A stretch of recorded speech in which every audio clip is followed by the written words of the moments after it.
being in Japan was where I wanted to be. I'd achieved my dream, essentially. I was working for a video game company in Japan. Growing up playing Nintendo, it was like, oh my God, that's the only thing I've ever wanted to do. Video games can be quite a tough industry. Good reflection of the Japanese karoshi style. If you don't overwork, then you're letting the team down 10 to 12 hours a day, 6 days a week. It doesn't really work in Japan. Japan is just kind of where we are.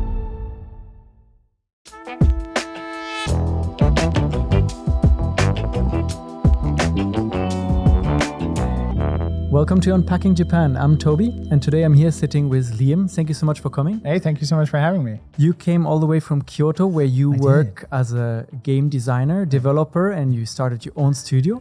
I did, yeah. Denki Works. Oh my God. So we'll get into all of that later. But before that, maybe let's backtrack a few years. Sure. Can you tell us a bit about your life before Japan? Yeah, so I'm originally from the UK. I'm from England. I was born in Manchester, and I grew up a little bit in England. And then when I was very young, I moved to Wales. So I predominantly call Wales sort of my home area, other than Japan now, I guess. And I grew up in a very quiet countryside town. In Japan, we very much call it Inaka.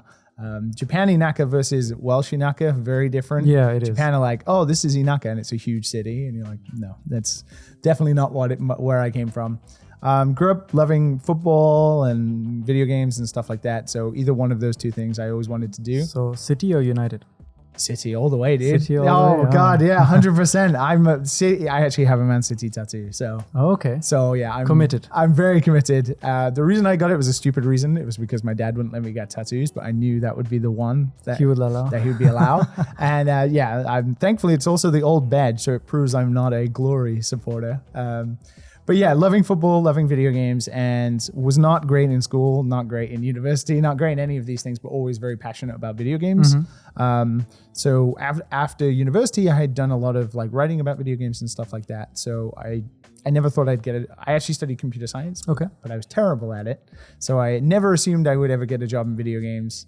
So I would write about them, and I thought, this would be a job I can do where I get to explore my passion for video games and also still be involved. Turns out I was terrible at writing as well. So I was kind of at a dead end. And then a friend of mine reached out and was saying, hey, we have jobs going at Rockstar Games, the creators of GTA and Red Dead Redemption. And then after a long process of applications, got a QA job. Originally, I actually didn't get it. And then they called me back a month later and was actually like, oh, please come. So I moved across the UK to go work in QA, and that was 2011. So QA stands for Quality Assurance? Yeah, so it's the testing. You could say tester or testing. Rockstar, they call them QA analysts because their job is a lot more involved than just testing. You're bug reporting and doing a lot of things. And then, from there, that was, I guess, almost 13 years ago. So since then, moved to Japan and started making video games in Japan, joined a studio in Kyoto, and then, started now here. Why did you decide to leave the UK and working for Rockstar to come to Japan? It's actually pretty simple. For anybody who knows anything about Rockstar, maybe has read, video games can be quite a tough industry, especially not in modern now. There's a lot of overworking, very good reflection of the Japanese karoshi style, that very difficult. A lot of pressure to meet deadlines. A lot of pressure to meet deadlines, even if they're kind of made up deadlines. And there's a lot of politics about if you don't overwork, then you're letting the team down and stuff like that. So there was a lot of pressure on everybody to work 10 to 12 hours a day, 6 days a week. You'd never, especially in the UK, a place where in the winter it's dark until very early in the morning, and then it's dark very early in the afternoon. You'd never see sun. You'd never do anything. The UK is not a convenient place, so you'd never get to get your hair cut. You would never get your car fixed. You couldn't do any of these things. So to escape this work style, you picked Japan. I didn't realize at the time that's what I was doing, and I've never really been subjected to that, thankfully. But yes, I thought after about 4 years, I can't do this anymore, and I thought. Sadly, I very much thought, I can't work in video games if this is where everywhere is like. But Rockstar was a very isolated place, and I've heard since then it's gotten a lot better. Of course, there's been a lot of media coverage about overworking in the video games industry and what we call crunching. So thankfully, we're progressing towards a better path, and I've always been quite the advocate for that now, having experienced it myself. But after four-ish years, in 2015, myself and my partner at the time, who was a teacher, we were sort of thinking, what do we do? And I'd always wanted to come to Japan. I grew up watching anime and loving video games, of course, like everybody. But I'd always wanted to come as well for the bunka, the culture. The culture. And so, but I didn't want to come for like 2 weeks because I thought, oh, how would I do Osaka and Tokyo and Kyoto and all these things in 2 weeks? So I thought, and sort of asked her, I was like, hey, what if we go teach English? And she was like, yeah, China or Korea sounds great. And I'm like, I'm maybe thinking Japan. And it took a bit of convincing. We went to a Japanese restaurant and stuff like that. And so we came over in 2015 to teach English. So for the first couple of years I was here, I was teaching English and I was freelancing, but at the same time I was prototyping games. And I sort of got over my burnout of working at Rockstar and just started making my own games and learning how to program better. I actually was doing a lot of podcasting at the time too. Oh, cool. Yeah, a podcast about video games. So I was going back to when I thought, oh, maybe my future is talking about games or writing about them. And then, since then, it's been a case of working and living in Japan, making games. So now you're in Kyoto. Were you always in Kyoto since you came? No, I actually, when I first came over, I was living in a place called Okayama. So just between Hiroshima and here, I guess, in Osaka. And I was in Okayama and I really enjoyed it. To me, Okayama was a big city because I'd come from Wales and I was living in a place called Lincoln, which in the UK you'd call a city, but compared to places like Okayama, especially Osaka, it's nothing like that. So very much was like, wow, this is amazing. And, you have the novelty of when you first moved to Japan. Everything's new and exciting and a little scary, but you're super enthusiastic. I was teaching in elementary schools and high schools in Okayama. Then I had to go to Kagawa because my contract finished, and I went to Kagawa for a year. So Kagawa basically across the sea. Across the sea, literally. Shikoku Island. Yeah, onto Shikoku, down the south of Kagawa in a place called Higashi Kagawa, which is one of the most remote places. And I come from Wales, but it's so remote and so far away from everything. Before, I think about maybe half a year before I started working here as a group, I had an interview to work at a company that is based in Higashi Kagawa. No way. They make socks. Right. Yeah. It's not a big place. So the factory...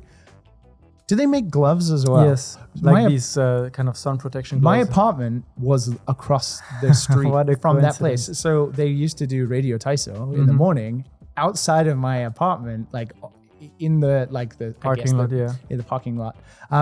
So we would hear that every morning before we were going to school.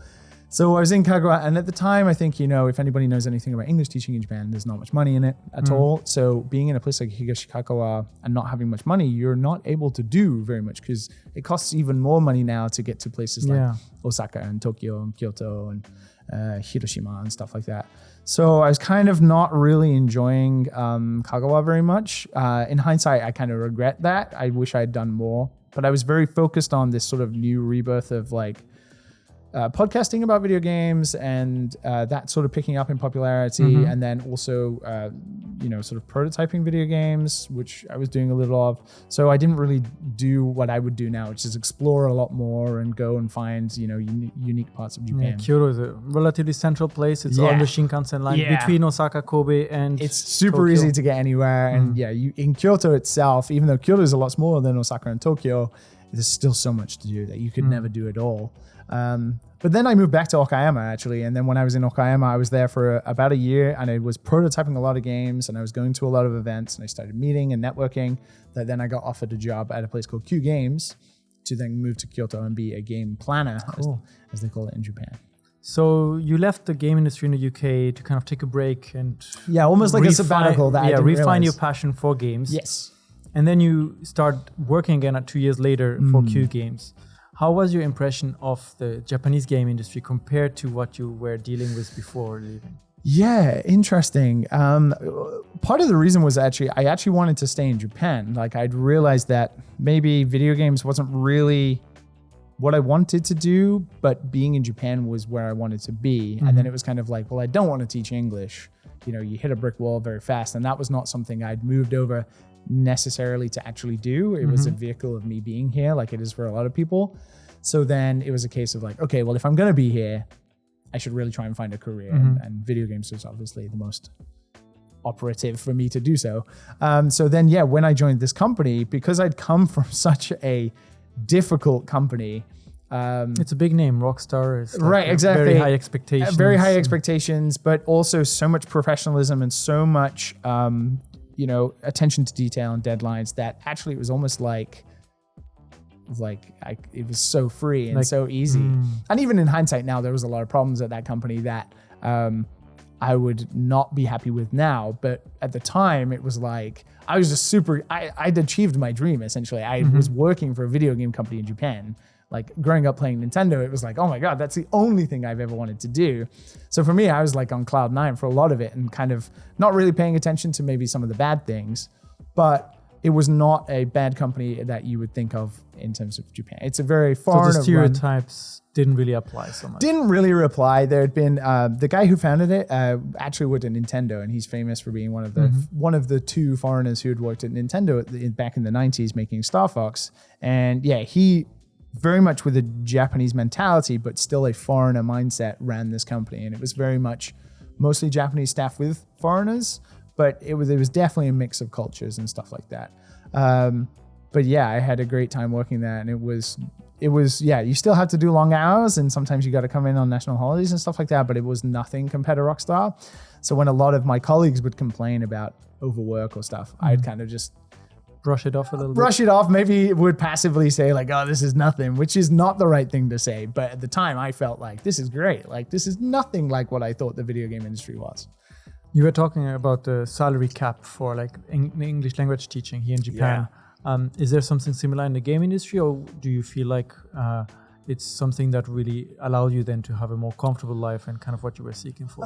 Yes and no. I think when I actually think about it, the quality of life here is so much better that what you get out of a lower salary here is still a lot compared to what you would get in the UK. And when I worked at Rockstar, I didn't get paid very much at all. I was at essentially what is the bottom ring, the QA ring, and then slowly making it up. And at a place like Rockstar, you don't get promoted very often, and you don't get salary raises very often. You do get bonuses when games get released. The problem is, for anyone who knows Rockstar, those games take like 8 to 10 years. Yeah. So you're not receiving bonuses that often, even when those games sell billions of dollars worth of, copies and stuff like that. And then when I moved to be a game planner in Kyoto, the salary then was it was better than an English teacher, because an English teacher, you can almost think of it as a part-time job where you're not really earning a full salary. And in the summer, you're losing a lot of your hours and stuff like that. But when I moved at the time, it was better, but in hindsight, it's almost equivalent to that QA job, but I was living in a place where that money could stretch a bit further. But yeah, maybe I think the games industry has progressed a bit further in terms of like paying people better, but it's still got a long way to go. How was it regarding the game market? Japan is known for, like you said, Nintendo and a lot of retro games. Yeah. And Japanese players are known to focus a lot more on single-player games compared to Western countries that are now mostly online multiplayer games. How did you feel like this difference kind of affected the approach towards developing games and producing games in Japan? That's interesting, because I think when I was working at that company, I never had to think about that. It wasn't my job to think about it. It was my job to just make the game. And then we had, other people who had to think about those things. It wasn't really until I went on to make my own game, which was a game called Curse to Golf, that I had to start thinking. And even then it was still like a shared responsibility between myself and the company. And now founding my own studio at InkyWorks, now it's all I think about and it's all I obsess about. But video games is a really interesting industry where it makes billions of dollars every year, but the wealth disparity is so insane, because you can have one game made by one person in a bedroom that took them 5 years but cost $30,000, go on and make millions of dollars just because it just for some reason becomes a hit. And then you can have an entire team of people, especially like at this company in Kyoto where you'd have like 60 people work on a game for 3 years. It costs millions of dollars in turnover, but it just doesn't hit, even if it's a good game. That there's almost this strange algorithm of like quality does not mean success and quantity maybe means more success, but even then it's all costs money. So it's really interesting, because I don't think there is a divide between the Japanese market and the Western market. I think we all live, especially in the era of Steam and the ability of Nintendo Switch to be worldwide, for you to make a game and it to be available, in every country in the world. But it's just the output of how you then market it or approach it that can be very different. And I think in Japan, they still have the ability to coast on by being insular in the Japanese side. So there's a lot of companies outside of Nintendo, if you think of like the Koei Tecmo or Konamis and stuff. Enix. Yeah, Square is maybe more of a global thing, but more insular companies in Japan, like Koei Tecmo stuff, who would still make some games. It's still rare now, but would still make games that are predominantly aimed at a Japanese audience. And the ability to have that catch-all of 50 to 100,000 copies sold, and then that allows you to make the next project and stuff like that. Whereas I think for Western studios now, if you look at the big ones like the Naughty Dogs or the Insomniacs, they have to aim globally, but they have to then forcibly hop onto market trends even more. So that's why we see such an influence of like live service multiplayer games, because that's what everybody's making and stuff like that. There was an article coming out a couple of days ago that the Call of Duty franchise is now the third biggest grossing video game franchise in the world after Pokemon and Mario. Crazy. I think, because over so many years. But even they have had to, if you think of, I think it's called Warzone, their battle royale version, they have had to look at their success and then look at the other successes around them, whether it's Fortnite or it's PUBG, and then be like, okay, well, we need to hop onto that because that's where all the players are. And you think, you guys earn billions of dollars. Why would you need to change that market trend? But that, sadly, is just where the Western market goes. So you have outliers. You have Nintendo, where Nintendo don't have to do anything other than what they want to do because the quality of their games is so strong. Right? It's absolutely fascinating, but it's entirely based, I think, around no one would tell Metallica what songs to make. You don't really tell Nintendo what games to make. I was just driving past their headquarters in Kyoto the other day, and I was just, what's it like inside those offices? Because the building is essentially just a big giant block that looks soulless, but it's Nintendo, right? The company that produces Mario, that produces many fun and colorful. I can destroy some of that dream for you. I have been in, there's two buildings there, and there's development, and then there's more the old development, which is now sort of their business partner one, and I've been in that one, and I've been in it, and you enter through the reception, and it's like this huge old Japanese marble thing, and it's just empty, and they have some seats, but then they have these two office ladies like you would traditionally in Japan, and they direct you down this hall that is just a corridor of doors, no paintings, no nothing on the walls. Why? It's literally just bland as hell, doors, and then you'll get let into a door, and it'll just be a meeting room that is empty with a TV and no windows, no nothing. Not a single painting, not a single poster of their games, nothing. I have no idea what the development side is like. I have a lot of friends who work there, but they've never really pointed it out. So I guess it's not a thing.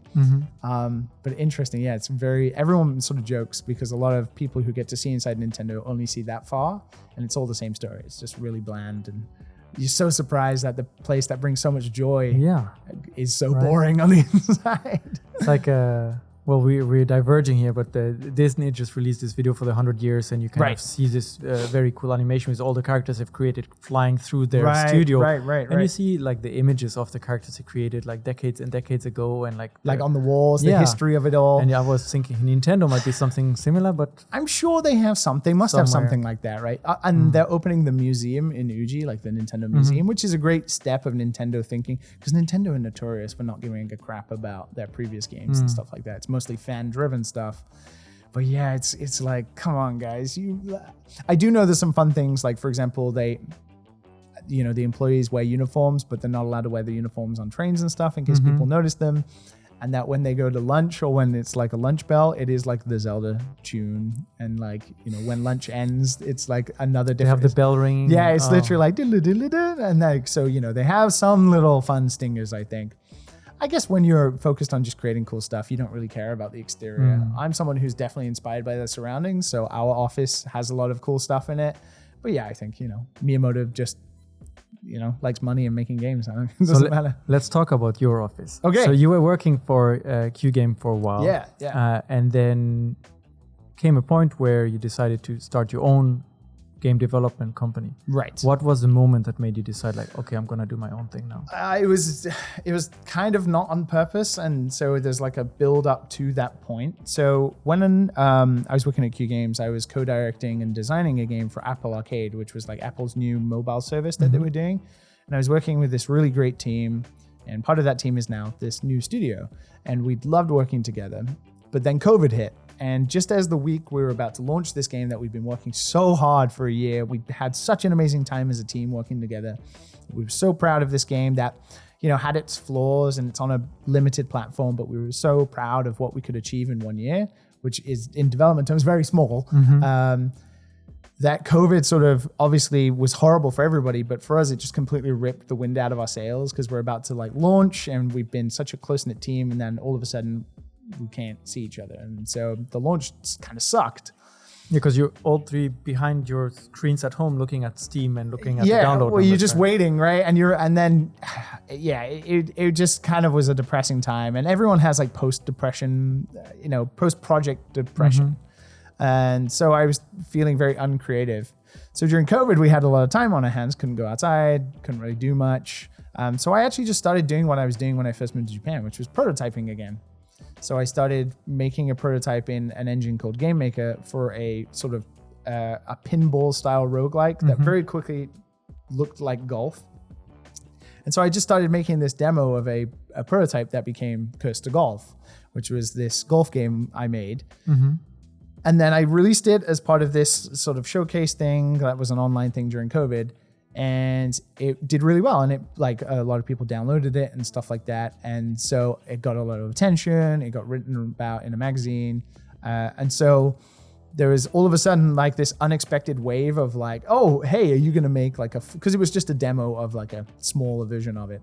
And there was a lot of like attention of like, hey, are you going to make a version of finish this? it? Yeah, you're going to finish it essentially.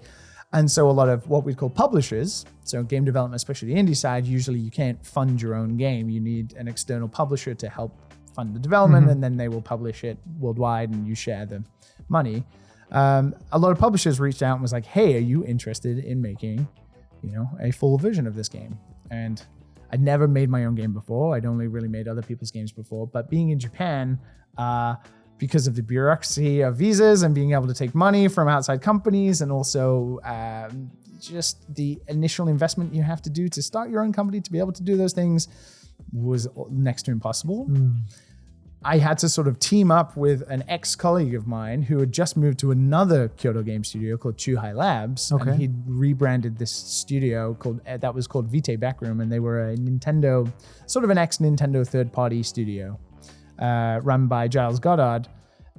And so he'd rebranded it, and the whole mission statement was to make interesting titles. So he was like, hey, if you bring Curse to Golf to us, we'll build a team together and then we'll make it together. So I quit that studio, Q Games, and I moved over to this new studio, Chuhai Labs, to build a team with them to make this game. And that's what we did for the past 3 years. And it took about a year and a half of development. And we had a very small team of about, inside the studio, it was about 3 people. And then we had about 3 to 4 external contractors, artists, and animator. And for the past 3 years, then we've been doing that. So it was kind of unintentional. It was this idea of like, I just wanted to make an interesting idea. It didn't necessarily go down well at Q Games that I was making games outside of my own time. I think there's still a problem in the games industry of like moonlighting. Even though I wasn't moonlighting, I was entirely just making on your free time, right? Yeah, in my free time, just making my own. I explored. I mean, COVID, we had nothing to do, right? A lot of people learned new skills. I just kind of kept doing what I did. Making games is my hobby as well as my job. I love doing it, and I love doing it more than actually playing games. So for me, it was such a natural thing to just dick around doing something else. So then it was kind of unintentional. But then after I went to this new team, I was kind of missing my old team who I really cared about making games with.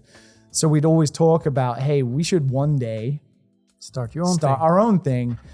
It's just so hard in Japan and it's so difficult. And one of those ex-colleagues was a Japanese person. And so it was a lot easier to think about, well, if we did this, then, you could take the brunt of this and we can do it legally through Japan, and etc.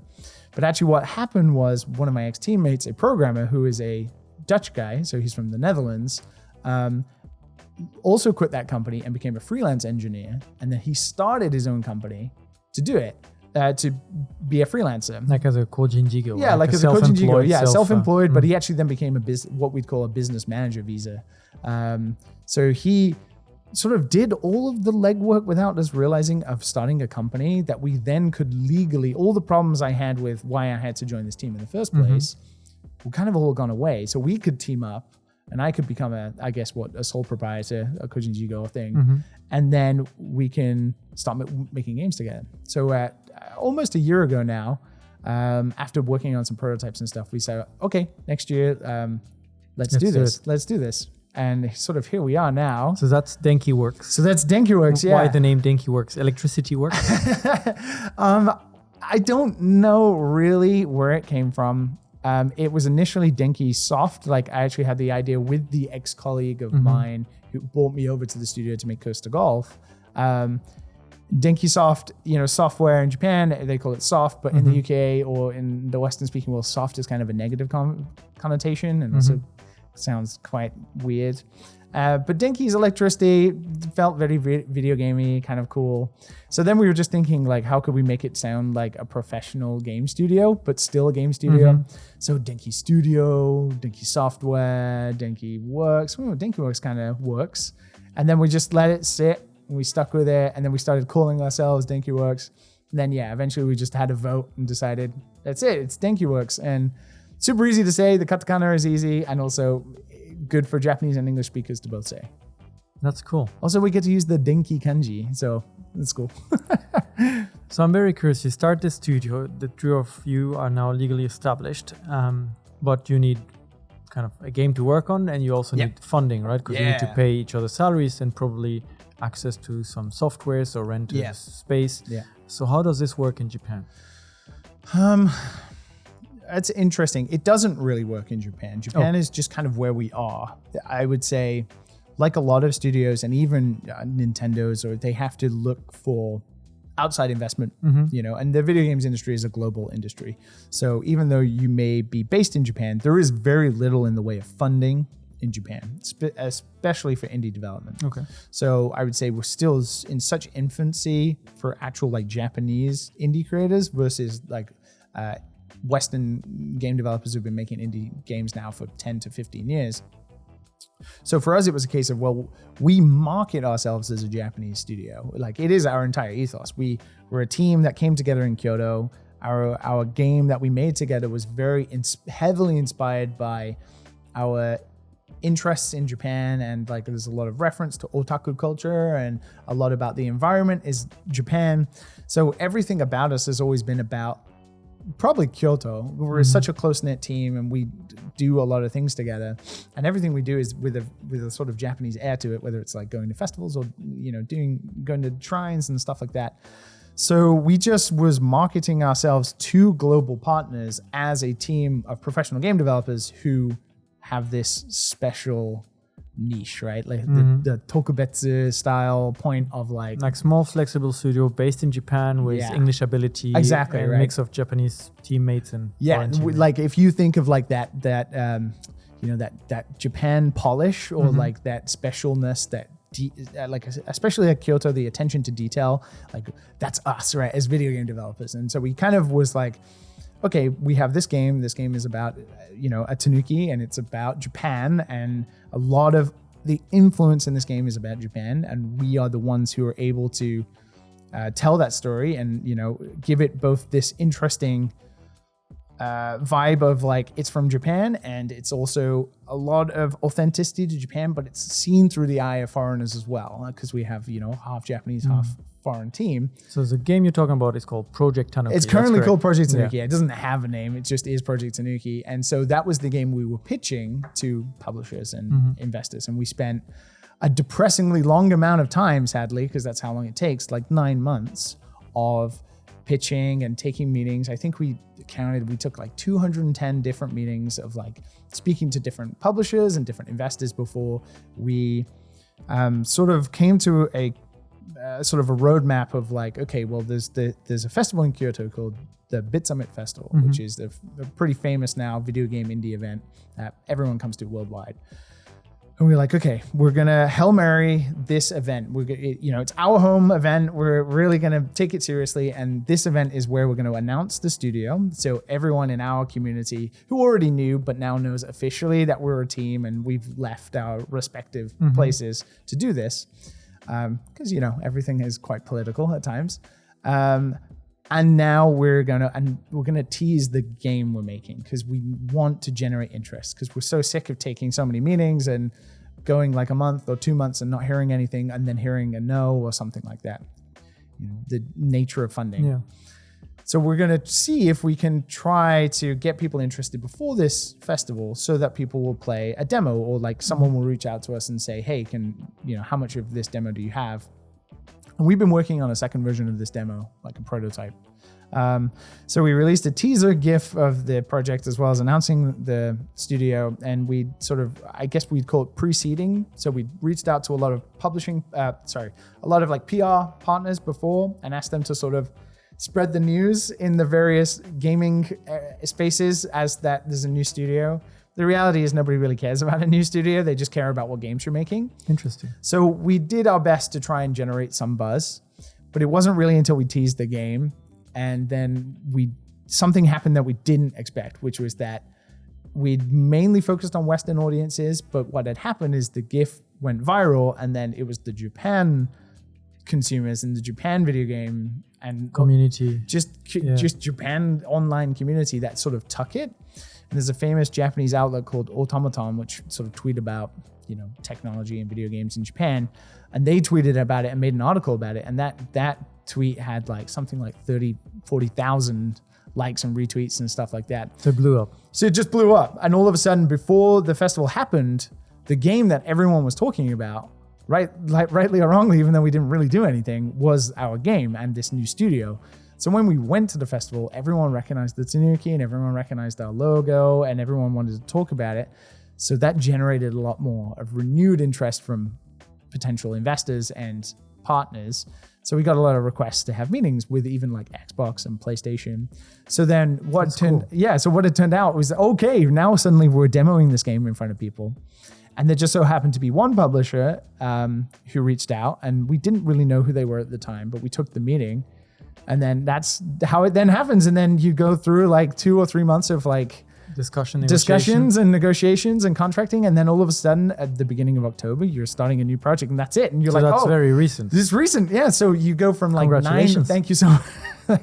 Honestly, we were at Tokyo Game Show, which happens in September. And finally, after about 2 months of contract negotiations, finally they sent the sign proof through, and it's like an overwhelming flood of just relief and tears, and you think, oh my God, this took so long. And so ultimately a lot of people, not many people have asked, but like, how's it going and stuff like that. And I think actually not really great. It's been 9 months of like just pure stress and anxiety. And from the outside, it just looks really cool because it's like, oh, you studied your own game studio, you get to make your own games. The outside image is like, wow, you guys are awesome. Yeah, you guys are doing amazing, right? But you're struggling to find funding. Exactly. You're struggling to, like, in those meetings, pitch the game. And you have to keep doing the same thing over and over again. And you're always contradicting yourself, thinking, no one's bit.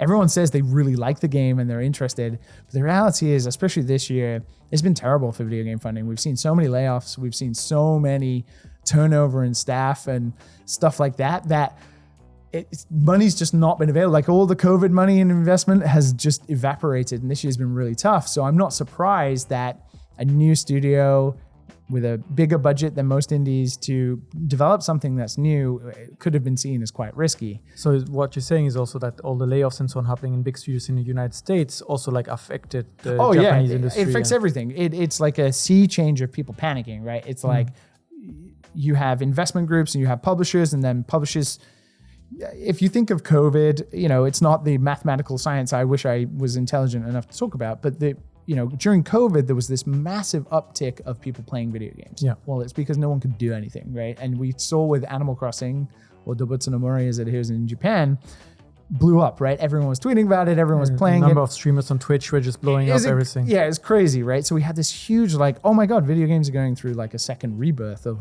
popularity we haven't seen since the early 2000s.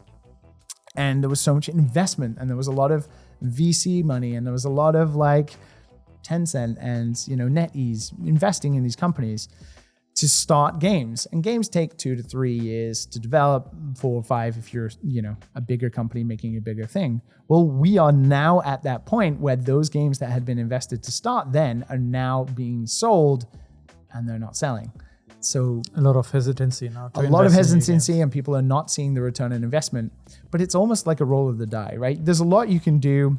I think I call it something called stacking the deck, which is, you can do a lot of things to help you potentially be successful. But but there's no guarantee whatsoever at times. And it can be risky, but that doesn't mean you shouldn't do it. But what happened was even games that looked like a surefire success or surefire to make their return on investment just didn't, especially bigger studios. And now we're seeing a lot of jobs that were maybe created to support, community management jobs or QA jobs like mine when I was at Rockstar, just being cut from studios because they feel it's unnecessary or the expenditure is something we cannot afford. And that does make a huge sea change because those people then leave and they go and either start their own studios or they look for funding, and then you have just everyone's looking for funding and there's not so much money. So yeah, it's just everything is like a butterfly effect. So looking back at your past year of like looking for funding, would you do anything differently now that you've kind of seen what really took off was this little GIF? I think is it the one where you basically zoom in on the Tanuki standing by the station in front? Okay. So you have this little GIF that blew up online, and then you started gathering interest. Whereas the 9 months prior to that of like calling people, having meetings didn't really work. Would you still do it again, or would you say, okay, with what we've learned from this experience, maybe another approach might be better? There's definitely some stuff we learned and that I would impart upon myself in hindsight, which is don't underestimate how, this is just a sad fact, is don't underestimate how much of a finished product most people want to see. You know, publishers can take an interesting prototype, but if it just looks like a very early demo, even if it has promise, it's so far away from them envisioning what a final product that can sell is that it's too much of a risk. So it's like I write books. Right. So it's like if I go to a publisher with a completely finished draft of the whole story that could be rewritten or adjusted, or I just pitch them like one chapter. Yeah, if you have an amazing premise for a really original idea, but no one's seen you finish a book before and you haven't written the first chapter, versus you go in with a really, like, you know, even a half decent book that's finished but has the potential to be turned around for cheaper and sold. What is it? What is the option, right? So basically advance more in your demo as far as you can. As far as you can, but the problem with that is it costs money. And we made an original for GDC, which is the Game Developers Conference in March. We put together within a month a demonstration of a more mechanical version of the game. So it looked ugly because none of us are artists. So we just had this very mechanical, still sort of showed the vibe of the game. But when you look at a game like ours, what we're going to make, it's a game that really sells itself on how it makes you feel visually and you know, through the sound and just the, you know, the light and the color. So one thing we should have realized is what was the selling point beyond even just the game, which was the vibe, and how much, if a publisher looks at that and they go, that's what I want to feel and that's what I want to see. If you sit there telling them what they're going to feel in a final game when they give you money, but they don't see it right there and then, it's a calculated risk for them to take. But if you basically put it in front of them, this gorgeous looking game, and it's almost like they can't refuse, and then you have a better chance. The problem is, how much do you invest in time and effort and money? Time and effort and money. So we were in a fortunate position to invest some money in hiring an artist. So we hired a concept artist very early on, and we made a lot of world building, but even that wasn't enough. So in our secondary prototype, we sort of went back to the drawing board and we were like, okay, well, really, it's not about what the game plays like. That's the final product. Of course, that's going to matter then. But to sell the product right now, we need to make it look the best it possibly can. So we hired a 3D artist, and then we hired him to do the animation, and we hired him to basically model the Tanuki because he is our mascot. Pon is our mascot. So making him look the most cute, the most adorable he possibly could look in a sort of generated world of, you know, non-artists just building things out of assets. And then trying to basically go back to publishers and say, look, this is what we were talking about. This is the feeling. And even now, you haven't given us any money to make this, but look what we can do by ourselves. You know, what happens when you give us the financial backing to hire a more talented artist, to hire a team to make this? Well, this is where we can go from here. So now you have the funding. So from now on, you start working on actually developing the game. So the next few years for you will be continuing Project Tanuki. Yeah. Fingers crossed if all goes well. So before we dive into that, we basically mentioned a few times indie games. Right, yeah. And Project Tanuki in a way is an indie game, I guess. For sure, it's definitely. What is an indie game, if you could give a definition? Because it's a word that's been used a little bit in all kinds of directions. This is something I argue about all the time, and I don't really know. My answer would change. I think there's no such thing really as like a true indie. I think, and this actually causes a lot of problems for us as indie developers selling our games. I think you can think of indie developers almost like, I don't know, it's just smaller game studios, right? You have big game studios, like big movie studios, and then you have independent filmmakers who are still people who are making films at like the hundreds of thousands of dollars level to the millions, but they're not Warner Brothers and they're not, A24 they kind of or have something. to figure things out themselves. They have to figure things out. They have to wear a lot of hats. There's like, you might be an animator, but at the same time, you are also the sound guy, right? Or I'm the director, but I'm also the business development guy. So it's a lot of wearing lots of different hats, and it's smaller teams. I think smaller teams, I think you could almost add a very generalization, quantify it as like, if you're more than a team of 20, you're probably getting into a bigger studio, right? You can make bigger games. Okay. You have more specialized titles for people, and you don't have 10 animators. You have a character animator, and then you have an environmental animator, and you have an environmental prop artist, and then you have like a sound designer, but then you have actually the musician but in indie, it's more like, well, the sound designer is the musician, and the designer is the director, and the producer is the business development. So basically, smaller scale. Smaller scale. So now you're going to start working on that game. Yeah. But you've done games before as well. Right. Can you run us a little bit through the process of, first of all, maybe how did you come up with that idea? Yeah. You mentioned a little bit like, you want something that feels Japanese, represents Kyoto. But then how do you actually kind of think of turning that feel or that idea into a game, and then what will be the main stages of? Yeah, that's an interesting question. I think I'd maybe think of it a bit differently to other people. I think it's an age-old joke that everybody has a game idea. It's true. Everyone has a game idea because it's super easy to think of a game. Anything can be a game, right? Us bouncing a ball between each other while doing a podcast could be a game called Podcast and Ball, right? Anyone can make a game, but it's how you execute on those ideas that's a really interesting way of separating a game designer versus someone who can make a game. And so I think a game designer's job is about problem solving. It's like having a picture, and then how do you execute upon making that picture a reality, and what are all the problems that you will meet in that idea. For me, game design ideas are the ones that end up becoming games, are the ones that I just think about for years. So for example, Project Tanuki started out as a really negative idea, which was, what if we lived in a world where we couldn't talk to each other ever again, or we couldn't meet each other because of some horrible virus, right? So what if we had to train animals to deliver stuff for us, right? So then you have this idea of like, oh, well, what if you had a tanuki or a raccoon, in Japan, I guess a tanuki, who had to deliver parcels, and we trained tanuki to deliver packages in a town. But the way the game unfolds is that the town's empty and you don't really know why, because you're meeting all these human beings, but it's always at their door, but you never see anybody out in the street. And then slowly you realize, oh, it's because they cannot meet each other anymore because of this deadly virus.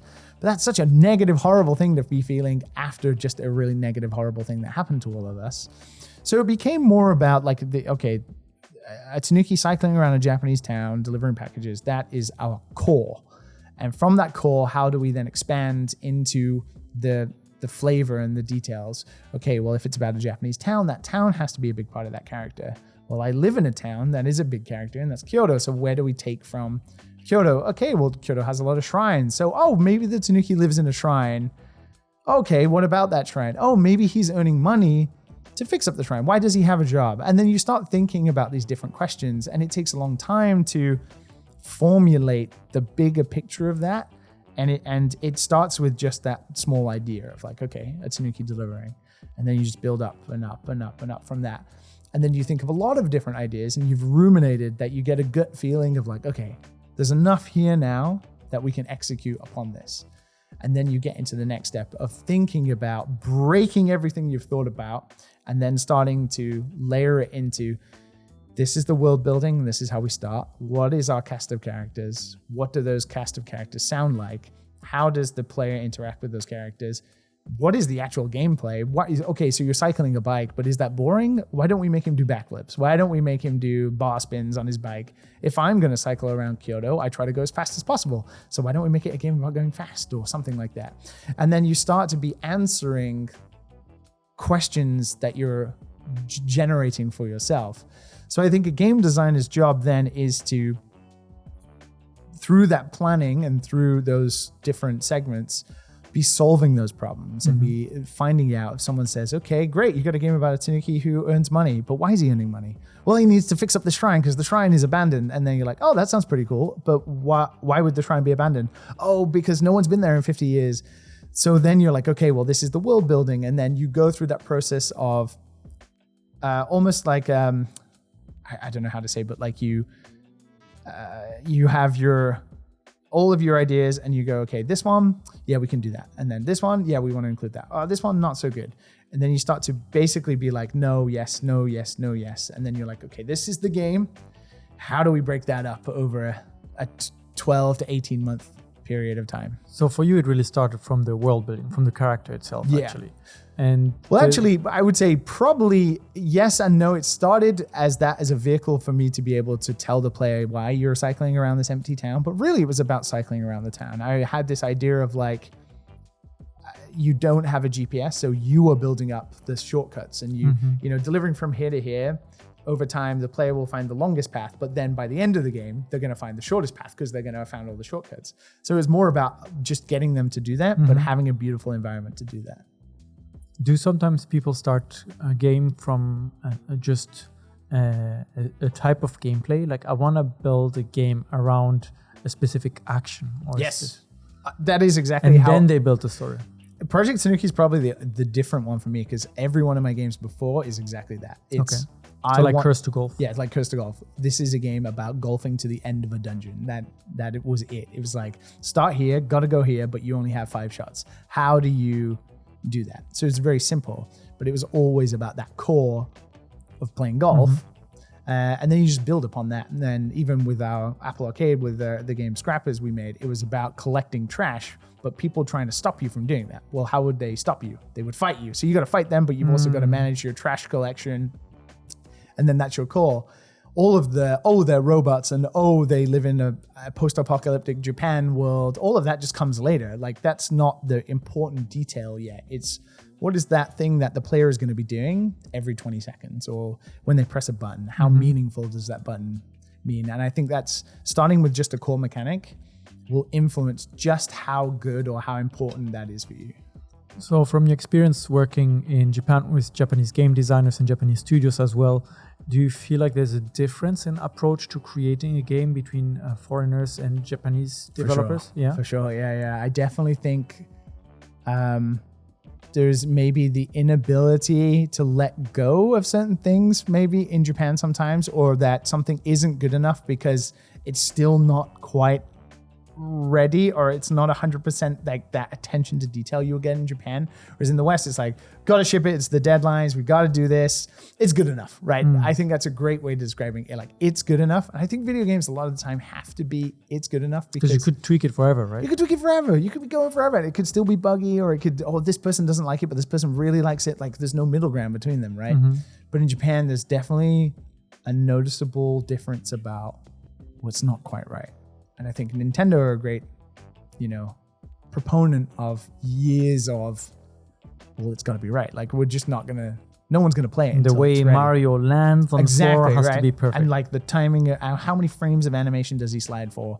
What is the feeling? What is the sound? What is his animation? Like, everything is like a symbiosis of those things working together. And it speaks to the quality of that. And then you have certain stuff like Merihari, which is this idea of like the highs and the lows. So Mario goes and he jumps up, and then he lands on a flagpole and it slows down, and then player can breathe. And there's a lot of like philosophy, I think, from a Japanese standpoint with game design versus the West, which is like, let's just make cool ideas and do stuff. And I think that's a generalization, but there really is a difference, I think, which is why sometimes Japanese games maybe can be misunderstood. And Western games are more accepted maybe globally in a more general way, like shooting games and stuff like that, because it's very easy to understand. But yeah, I think there's maybe a philosophy point that's a little different, and an attention to detail. This is maybe a far-fetched question, but do you think that Japanese games tend to be harder? There's a famous series, the name escapes me. Dark Souls, probably? Yes, Dark Souls, also by a Japanese studio. Yes, but even like From Software. Maybe the Final Fantasy series, or a lot of these games tend to be all the old retro games, right? Where Mega Mans and stuff like that. Even Mario. You had to actually try and practice to get through or to make the best time. Even Mario, right? Yeah. Whereas Western games tend to have, especially now, a lot of like levels of difficulty, and even the moderate ones are often considered kind of on That's a really interesting and hard question to answer, in that if you look at the history of how games have made, they started as like arcade games. So people putting money in over and over again was kind of the point, right? So if they died really quickly, you just get them to put another bit of money in. So they were hard by nature, and people wanted to keep going and stuff like that. When it got to then, developing for like the Super Famicom or even the Famicom, it's a case of like, people could really only buy 1 or 2 games. So making that game have as much content and be as replayable as possible, make it hard because they have to just keep trying and trying and trying. So it lasts longer. I think then now what we talk about now, because none of those things matter, what we talk about now is there's the problem with replayability, where your game is judged on how long a player can play it for, which is, I think, a terrible thing, because then you lean into repetitive. League of Legends is a great example, right? It's an amazing game, but the whole gameplay point is that you just keep doing the same thing over and over and over again. And then you see Fortnite does the same thing. Whereas I think Japanese games, the creator always wants to be in control of the vision of how the player experiences that game. So if you think of Dark Souls as an example, why Dark Souls is never ever relinquished on being hard is because that's what the creator envisioned that game to be. Whereas I think if it was a game made in the West, they'd need to think about the accessibility of people who are unable to do that. And then I think that's the mindset that I think you could see in Japan. We could talk forever about the difference is between how Japan treats disability people and also mental health versus the West. So I think there's a mindset between a creator basically being like, I don't really care what the player thinks. I'm making my vision. The game is my art, and I'm going to make this. And some people will like it and some won't. And then the West, where there's this expectation, one, you want to sell to everybody because it makes you a lot of money, or at least makes you make your money back. And two, people are going to call you out. Like if someone says this game is too hard because I can't press the button fast enough because I have a wrist injury, you need to make an option for me to be able to do that. I think there's a lot more acceptable. It's more acceptable to do that, I think, in the West. So let's talk a little about like game releases. You're going to be working on your game for a few years now, and then you have to release it maybe on Steam or other platforms, and you have to market it, right? Because you have to kind of... How does it work now to market games? Because as you said, a lot of people that were working for big studios started their own studios. There are a lot of games coming out all the time, being released. Steam is famous for their winter sales and so on, where the prices are slashed. So as a game developer, how do you approach the marketing side of your game, but also like how do you kind of remake or the investment you have in that game? I could be very defeatist and depressed about it and say the reality is there's no answer to that. It's just so difficult. We live in an influencer streamer world where those are the things that really affect how your game will do. Games like The Last of Us or Spider-Man or even Nintendo games, they just have millions of dollars of marketing pumped into them that the return on investment is going to happen because if you distribute it in front of enough eyes, you're going to gain enough attention back. And then if the game comes out and the reviews are really good, then people are going to just pick it up, right? Whereas if you're an indie developer or you're a smaller developer, you don't have that power. You have to think outside the box with these things. But the problem is there's no thinking outside the box now because everyone is expected to generate content. Everyone is expected to have a podcast. Everyone is expected to have an Instagram where they're making videos about their game and a TikTok. And and a Twitter account or an X account. And then also as a consumer, right? Yeah. You can't consume it all. You can't consume it all. You can't listen to all the podcasts. So if you open your Twitter feed and you're looking through, and even if you know about games, but you follow all of these game accounts, but every single one of them has a video. And of course, at a surface level, every game looks interesting. It isn't until you play it or you read a review. So it goes back to that sort of stacking the deck. I really think, sadly, it's an uphill battle a lot of the time. So you got to just take a risk and hope. I think if you do invest some time in looking into making videos for Twitter or TikTok and stuff like that, and especially then if you look into some of the ad revenue, the idea of pumping some money into an ad and then hoping it reaches a certain amount of eyes and then, the snowball happens, you can then turn that into wish lists on Steam, or you can turn that into pre-orders on Switch, and then fingers crossed you do that. Chuhai Labs, the team we made Coaster Golf with, Mark Lentz, who is the the communications manager over there, is a great example of like someone who has carved out a niche where his videos and the studio videos and the Coaster Golf videos don't look like any other, studio's videos. So they have like an identity, they have like a brand. So people notice them and people pay attention to them. But even then, it was a really great help towards Coaster Golf being a success. But even then, there's still the amount of likes and watch count and stuff like that varies per video. But you just got to hope that one of them hits. My biggest regret is that, it's great that we get to make Project Tanuki now based on a tweet. But that tweet, if that happened when we had a Steam page, I hate to think about how amazing it would have been for us. In terms of like sales. In terms of, wish lists towards, or pre-orders towards an upcoming release. The problem is it is now never guaranteed that will happen again, or even a quarter of that. So even though all of those people paid attention the first time, how the hell now 2 years later do you get them to pay attention again? Is like, I don't know, you just roll in the die and you're hoping. So I think you stack the deck and you pray. It really is you have to. Is the only thing. Probably you mentioned work with influencers too. A lot of people stream games or put videos on YouTube. Yeah, a lot of that falls outside of, I guess, the jurisdiction of a developer. You would hope you're working with a great partner in a publisher who is gonna do that for you. Like that's their job. Yes, they give you money and that's great, but that really is just where it begins.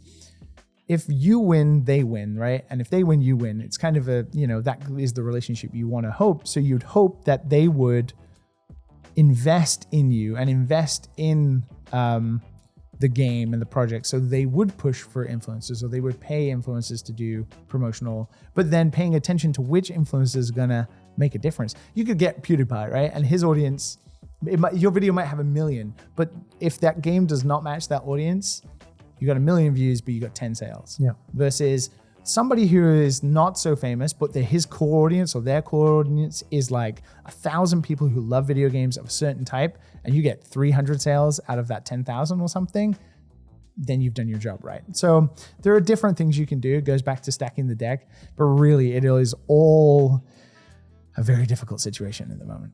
You mentioned that there's this kind of technically you'd hope that the producer, the financer, will do this part of the marketing and promotion of the game for it to become a success. Are there other resources available? Is a relationship with those investors usually good in Japan, where you really feel like there's a support from them to help already pre-promote the game, for example, making a podcast or regular videos of you and your team developing the game, showing the stages, the process. Are they at all interested in kind of helping this at that stage, or is it really like, you do the game, when it's done, we'll put some ads out? It really depends on what, there's a really cynical way to look at it, that like, unless somebody has a stake in it, or like they will earn something out of it, no one is really going to do that. So it's about the people who are invested in it, how much effort they will put in. If they really think this is something that is going to sell or is going to be good, then they're going to spend more to do, or they're going to go further with their marketing or with their power to push that further. If they're like unsure about the game, or think we might return our investment, but we really shouldn't put any money in this, or we should only put a limited amount of marketing funding, then that becomes a bit of a difficult thing, because then you're like, oh, well, we're never going to win because it's an uphill battle. But, there's also the ability for sometimes to give a share of your game away. You know, some of your sales, you know, let's say you're 60-40, so you as the developer earn 60% of profit, and then 40% after you've had your initial return on investment for the publisher. You could then sell 10% to a PR agency or something like that for them to, for that 10%, spend a couple of thousands of dollars or hundreds of thousands of dollars to then go and push that game hard if they really believed in it. There are ways you could go about it. I don't really think it's a net game most of the time. I think it's just very hard. I think a lot of video games still, sadly, is about word of mouth. So it really is about who you've met over the years or who you know, who by just doing one thing for you or telling someone else about it, they could make 1,000 copies like be sold, and then that 1,000 turn into 10,000 because that 1,000 give it a good review, and then it generates in the winter sale on Steam or the summer sale. If someone looks and they go, oh, that Tanuki game looked interesting, $10. I'll give it a try. And then they see all of the reviews that are positive because that initial 1,000 did it. Then you hope that would then inspire another sale. So yeah, it goes back to, I don't really know the answer to this. I think there's innate things in my head, like we did with the DenkiWorks announcement, which was for me to reach out to previous people who've helped us with the PR for Costa Golf and be like, hey, can you tell this outlet? Can you do this? Can you send a press release? Can you do these things? And yeah, you stack the deck and then you hope some cool, amazing thing will happen. Awesome. Yeah. So looking back at the many years you've had now in this industry, both overseas and in Japan, especially in Japan, what do you think would be some of the biggest challenges for this to kind of continue in moving forward? Things that need to be solved? Because we talked about the big companies kind of having a lot of layoffs, a lot of small studios kind of popping up, a lot of games being released, struggle for funding. Yeah. What would be the one thing that you think needs to be addressed for a more kind of positive development? I don't really know how to describe it or ascribe it, but I think games need to their success does not need to equal exactly how many sales it sells. This is not a great example, but movie studios don't equate Martin Scorsese's Killer of the Flower Moon, the new movie, and its poor box office to how good of a movie that is. And no one's it's not like they're going to not work with Martin Scorsese again, right? So if a video game comes out and the reviews are really good and the quality is really good, whether that sells 100 copies or 1,000,000 copies, I don't think really matters. It's about building a portfolio and building a community and trying to build something that shows the quality that over a long-term investment, not just a one-game scenario, over a long term of investing in a smaller team who are able to potentially one day produce something that sells you 1 million or 10 million, needs to be pushed, right? If you are an investor or you're a publisher and you have the money to do this, you need to be thinking the long term of these in turnarounds. We have a situation now where publishers are investing like $1 million in 10 games, so they invest 10 million, and 9 games make no money, but the 10th one makes 11 million. They've made all of their money back on that one game, and they're more likely to work with that studio again. But the problem is, in those 9 that didn't make that million back, those games might have reviewed like 10 out of 10 or 9 out of 10, and there's some quality there that maybe didn't hit this time, but it doesn't mean it won't hit next time. But we just have this very short-term thinking that if it doesn't succeed now, it's like, okay, well, it's like tainted or something like that. So I think the games industry in a long-term investment needs to really think about how much money we generate as an industry. And that's not going to go away. What's probably going to happen is that there's going to be more people who are trying video games than ever before, and more people who want to get into the hobby, that the industry will keep growing, I think. So the money is always going to be there, just like it is with movies. We just need to think of it in different ways. And Japan is a very interesting aspect to that, because Nintendo, like, I don't know how they do it, but they just exist by themselves. It's almost like whatever Nintendo... One of the very few, right? One of the very, very few. Like, whatever they do doesn't matter. Like, the Wii U came out and was a flop and a failure, but it didn't really change Nintendo. They made the Switch. I guess it was like a proof of concept for what the Switch would be.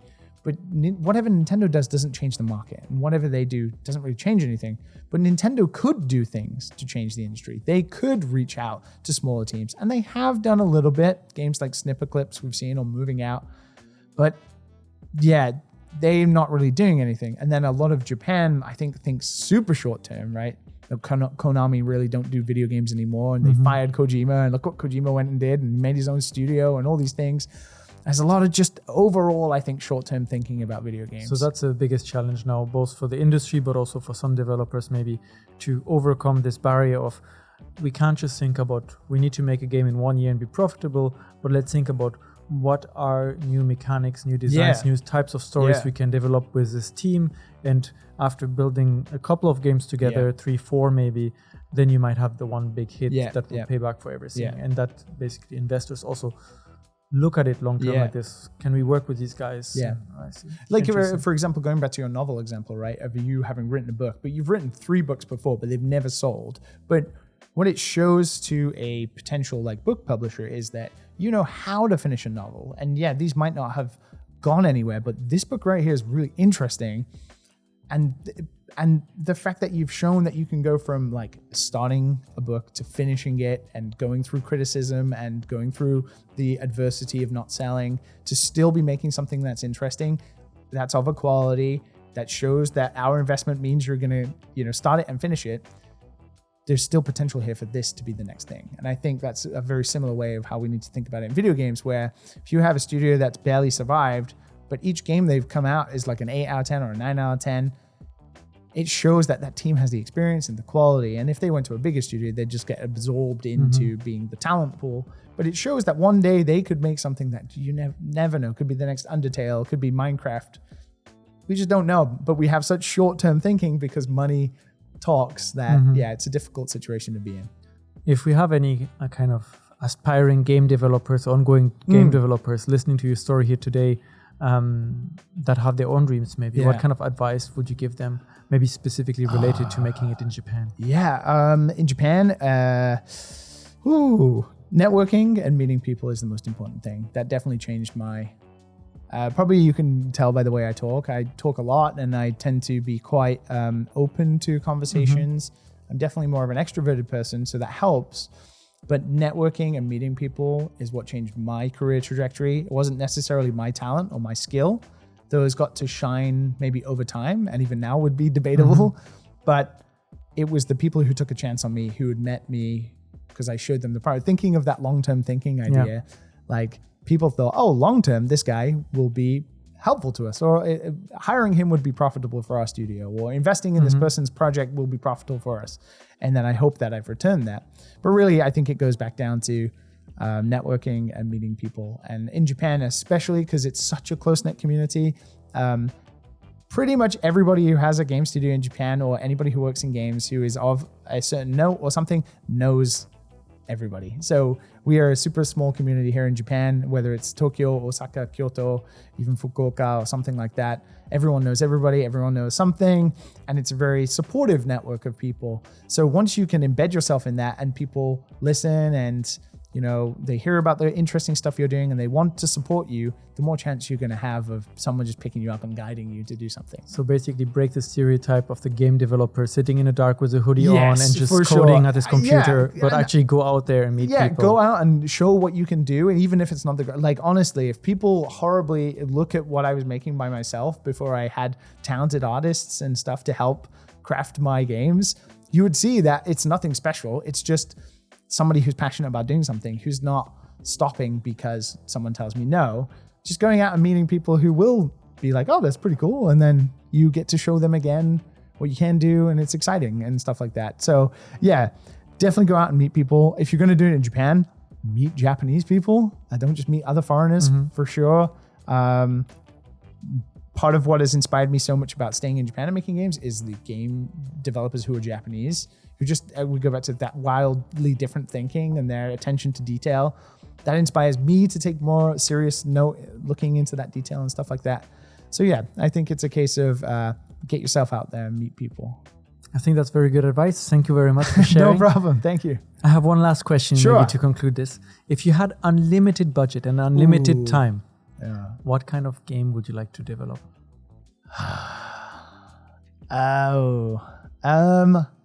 Can I be terrible and like flip it on its head and go back to what I was saying? I would actually probably invest it in lots and lots of different other projects, lots of smaller ideas. Fair enough. There are lots of different games that have inspired me over the years, and I would like to make versions of those games that are in my head. But really, I would like to have a big studio with lots of little teams who are all doing interesting ideas and think about that long term. Like, these people get paid, but their game idea might not necessarily be the thing that makes us all money or is a success. But if we have enough really cool teams doing a lot of cool different ideas, game jamming all the time, then I think we would make something pretty special, right? The monkeys at a typewriter situation. Awesome. Yeah, so that would probably be it. Well, I think that's a pretty solid answer to my question. Do you feel like there's anything we haven't talked about today that you would have liked to address? I apologize for not being Japan focused very much. We covered a lot of parts of Japan. Yeah, I think it's quite, no, I think, it's interesting. Thank you so much for letting me come on and sort of rant at you about the games industry and stuff like that. It was very insightful for me. So thank you for coming today. My pleasure. From Kyoto. Thank you, Liam. No, my pleasure. Thank you so much for being patient enough for me to organize this. We'll put the links in the description so people can find DenkiWorks, can find Project Tanuki. Keep an eye on it. Yeah, please buy it. Because obviously, look, the games industry kind of sucks. Thank you, everyone, for listening. Thank you for watching. This was Unpacking Japan. See you again next week. Bye.